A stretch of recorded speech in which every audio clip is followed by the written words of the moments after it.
Hello everyone, welcome back to YouTube channel the law code. इस video में हम लोग बात करने वाले लॉ ऑफ टॉर्ट्स के दो बहुत ज़्यादा इंपॉर्टेंट टॉपिक या दो इंपॉर्टेंट रेमेडीज जिनको बोल सकते हैं, जिनका कि नाम इंजूरियस एंड डैमनोस एंड इंजूरिया के बारे में, यानी बिना हानि के क्षति और बिना क्षति के हानि के बारे में। इस टॉपिक को स्टार्ट करने से पहले इन तीन वर्ड्स का मतलब समझ लेते हैं। इंजूरिया, साइन और डैमनम, इन तीन वर्ड्स का मतलब क्या होता है। तो इंजूरिया का मतलब होता है बिना नुकसान के विधिक क्षति अथवा बिना विधिक अधिकार के उल्लंघन से हुई हानि, यानी कि इंजूरिया मीन्स लीगल डैमेज और loss cause by infringement of a legal right. Sine का अर्थ होता है बिना, यानी साइन मीन्स विदाउट।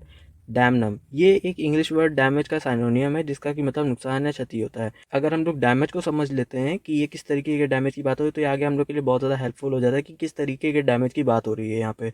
चलिए इसको स्टार्ट करते हैं। सबसे पहले देखते हैं डैमेज। तो यहाँ पे डैमनम, यहाँ पे लीगल डैमेज की बात हो रही है, यानी कि विधिक क्षति। तो अपकृत साबित करने के लिए वादी को ये साबित करना पड़ता है कि प्रतिवादी के कार्य अथवा लोभ से उसे विधिक क्षति हुई, क्योंकि जब तक विधिक क्षति नहीं होती प्रतिवादी का कोई उत्तरदायित्व नहीं होता।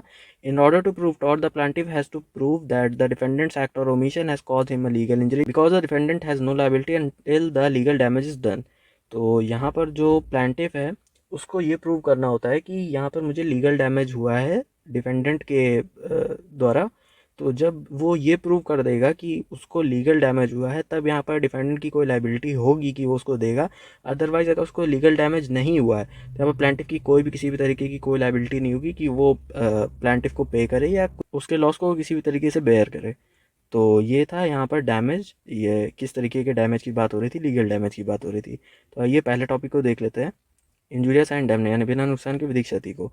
तो इस सिद्धांत में मेनली दो बातें जो है वो हम लोग को नोटिस करनी होगी। इसमें पहला जो होता है वो व्यक्तियों के विधिक अधिकारों का उल्लंघन होता है, यानी कि it violets the legal rights of individual. दूसरा, इसमें वास्तविक हानि होना आवश्यक नहीं है, यानी कि there is no need to be an actual loss. Injurious and damage के बारे में सामंड ने क्या कहा है, आइए वो देख लेते हैं। सामंड अपकृत के दो प्रकार बताते हैं, एक वे जो स्वतः अनुयोज्य होते हैं, दूसरे वो जो वास्तविक हानि साबित होने के बाद ही अनुयोज्य होते हैं। विधिक अधिकारों का उल्लंघन स्वतः अनुयोज्य होता है, इसके लिए वास्तविक हानि अथवा आर्थिक हानि साबित करने की आवश्यकता नहीं होती, जैसे मान हानि या अतिचार। Salmon describes two types of torts, one which is self-treatable, other which are enforceable only after the actual loss is proved. Violation of legal right is automatically enforceable. For this, there is no need to prove actual loss or pecuniary loss. Example, defamation or trespass. तो इसमें जैसे कि जो example है इससे काफ़ी clear हो जाता है, यानी मानहानि या अत्याचार से, कि जैसे मानहानि और अत्याचार हैं ये एक्चुअल लॉस हुआ होता है, मतलब लीगल डैमेज ये एक तरीके का होता है। बट इसमें एक्चुअल लॉस कुछ नहीं हुआ होता है, कि मतलब किसी की प्रॉपर्टी का डैमेज नहीं होता है, किसी के कोई भी किसी भी तरीके की इंजरी नहीं होती है। तो यहाँ पर ये जो है ये एक्चुअल एक लॉस है, बट ये मतलब एक इनटेंजिबल काइंड ऑफ लॉस है जो कि हम लोग को दिखता नहीं है। तो इसको जो है हम लोग बिना नुकसान के विधिक क्षति बोल सकते हैं। चलिए इसको एक बहुत इंपॉर्टेंट केस हुआ था उसके द्वारा समझ लेते हैं। केस था एशबी वर्सेस वाइट, ये 1703 में हुआ था। चलिए इसको देख लेते हैं। In the present case the plaintiff had the legal right to vote, the defendant was the election officer, due to the mistake of the respondent the vote of the plaintiff was rejected, due to which the plaintiff could not vote for the candidate of his choice. Although the plaintiff's favorite candidate had won the election, there was no damage to the plaintiff. The plaintiff sued the defendant for damages. It was held that the defendant were right and because person's legal rights are violated, he is entitled to damage even if no harm has caused to him. प्रस्तुत वाद में वादी को vote देने का विधिक अधिकार था। प्रतिवादी चुनाव अधिकारी थे। प्रतिवादी के भूल से वादी का वोट अस्वीकृत कर दिया गया, जिसे वादी अपने चहेते उम्मीदवार को वोट न दे सका। यद्यपि वादी का चहेता उम्मीदवार जीत गया, वादी का कोई नुकसान भी नहीं हुआ। वादी ने प्रतिवादी पर नुकसानी पाने का मुकदमा चलाया। निर्णित हुआ कि प्रतिवादी दायी थे, क्योंकि जब किसी व्यक्ति के विधिक अधिकारों का अतिक्रमण होता है तो वह नुकसानी पाने का हकदार होता है, चाहे उसका कोई नुकसान ना हुआ हो। जैसा कि ये क्लियर, इसको पढ़ने से ही काफ़ी समझ आ रहा है कि क्या हुआ था इसमें। इसमें जो एशबी थे उनको वोट देने जाना था, वाइट जो थे वो चुनावी अधिकारी थे, और उन्होंने एशबी को वोट देने से रोक दिया। और उसके बट यहाँ पे हुआ क्या ना, कि जो एशबी जिनको वोट देना चाहता था वो उनके कैंडिडेट हारे भी नहीं, जीत भी गए चुनाव। इफ़ ऐसा होता ना कि जो जिस कैंडिडेट को ये एशबी वोट देना चाहते थे और वो हार जाता, तब तो इनको एक डैमेज भी हो गया ये एक तरीके से इनका। बट इनका कैंडिडेट भी जीत गया, तब इनको कैसा डैमेज हुआ, क्योंकि वोट देना इनका एक लीगल राइट था। जो इनका लीगल राइट है वो इनको देने से रोका गया। तो इसलिए जो है यहाँ पर जो प्रतिवादी थे वाइट, वो यहाँ पे उत्तरदायी थे जवाबदेही के लिए। तो उन वो नुकसानी पाने के हकदार हुए एशबी यहाँ पे। ये हुआ था केस यहाँ पे। तो बढ़ते हैं अपने अगले टॉपिक की तरफ, जिसका नाम है डैमनस एंड इंजूरिया, यानी बिना विधिक क्षति के हानि के ऊपर। तो इस संबंध में तीन बातें उल्लेखनीय है। इसमें वादी के विधि अधिकारों का उल्लंघन नहीं होता, इसमें वास्तविक हानि होती है, इसमें वादी नुकसान प्राप्त नहीं कर सकता।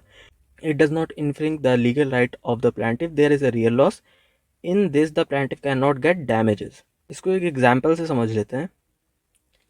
जैसे कि मिस्टर ए की एक शॉप थी और ये यहाँ पर एक बर्गर बेचा करते थे, और ये यहाँ पर मोनोपोली थी इनकी, यहाँ पे ये अकेले बर्गर बेचते थे। अभी तक इनका कोई कंपटीटर नहीं था यहाँ पे, तो इनको बहुत अच्छा मार्जिन से प्रॉफिट हो रहा था। बट क्या हुआ, इनके जस्ट बगल में मिस्टर बी ने अपनी शॉप खोली और इनके कुछ कस्टमर जो थे वो मिस्टर बी के पास जाने लगे। तो क्या हुआ, इनको थोड़ा सा लॉस हुआ, तो इनने क्या किया, अपने जो ये बर्गर बनाते थे पहले ये 10 रुपीज़ का बेचते थे, फिर इन्होंने उसी बर्गर की जो प्राइस थी वो 7 कर दी। अब ये जो ए बी, ये जो शॉप वाला बताया, इससे रिलेटेड एक केस जो हुआ था वो हम लोग देख लेते हैं। ग्लोसेस्टर ग्रामर स्कूल केस, ये बहुत ज़्यादा इंपॉर्टेंट केस है, इसको देख लेते हैं, इससे काफ़ी टॉपिक क्लियर हो जाएगा। प्रस्तुत वाद में प्रतिवादी ने वादी के स्कूल के निकट एक नया स्कूल खोला। वादी के स्कूल के बच्चे प्रतिवादी के स्कूल में चले गए। वादी ने स्कूल चलाने के लिए अपने स्कूल की फीस घटा दी, जिससे उसे आर्थिक हानि हुई। वादी ने नुकसानी पाने के लिए वाद दाखिल किया। निर्णित हुआ कि वादी नुकसानी पाने का हकदार नहीं था, क्योंकि उसे जो हानि हुई थी वह व्यापार के प्रतिस्पर्धा के कारण हुई थी, जो विधिक क्षति नहीं थी। इन the present case the respondent opened a new school near the plaintiff school. The children of the plaintiff school went to the defendant school. The plaintiff had to decrease his school fees, causing him financial loss.